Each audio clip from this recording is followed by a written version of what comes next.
Thank you, Madam Chair, and thank you for being here with us, Madam Secretary. Really appreciate it. You know my great interest on the broadband deployment. We've talked about this several times.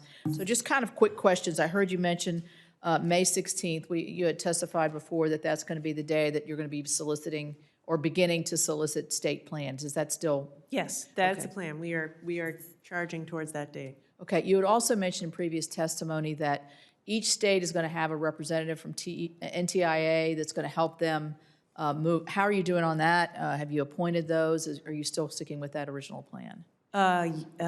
Yes, we're still sticking with that original plan. The way I want to run this is that every state has a person they can call. So if there's any issue in West Virginia, you know you call such and such. Right.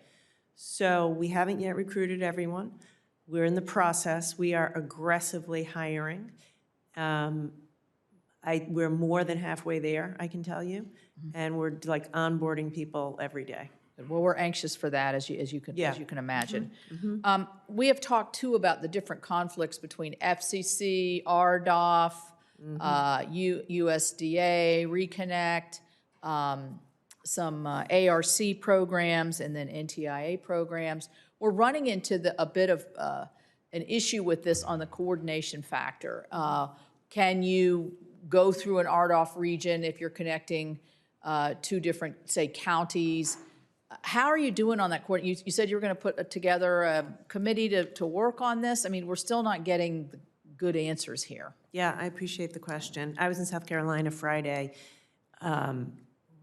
with Whip Clyburn, and I met with community people, and the same thing came up. You know, how do we do this? So I think that at our level, the White House is coordinating an interagency so that Mitch Landrieu gets us all together on a regular basis and our teams together.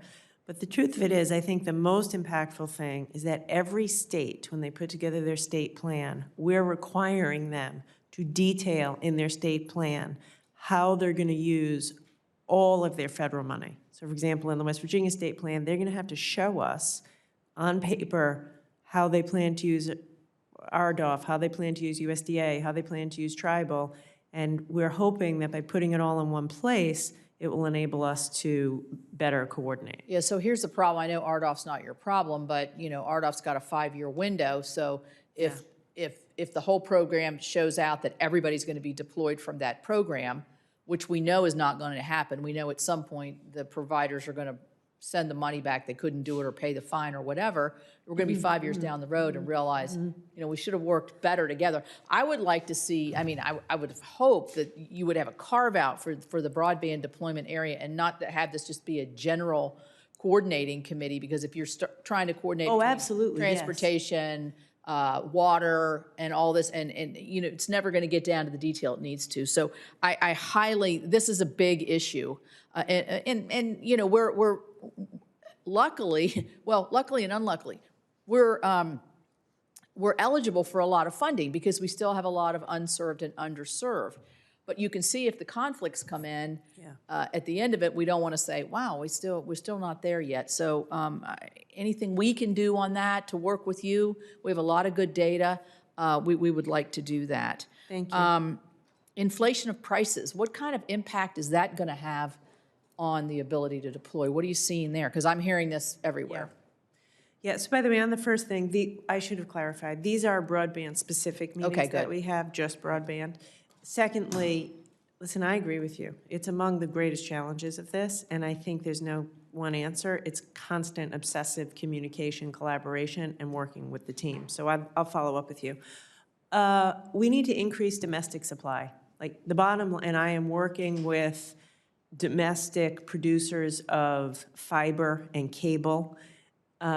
We need to increase domestic supply. That is the way. To get the price down. Yes, exactly. Yeah, sorry, right. The demand. Listen, this is economics 101.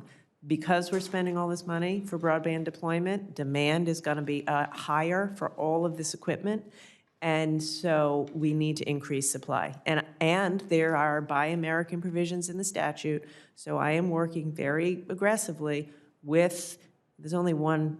Corning is the one producer in the U.S., and we're meeting with them and with the ISPs to try to use the occasion of this increased demand to get them to increase domestic supply so we create jobs and prices don't go up. Well, the good news for us on Corning is they have a great legacy in the state of West Virginia where they were in the glassmaking business. So we will follow up with Maybe you get them. more jobs out of this and lower prices. That would be good. I do have a question on EDA, but I'll submit that for the record, and thank you. Thank you, Senator.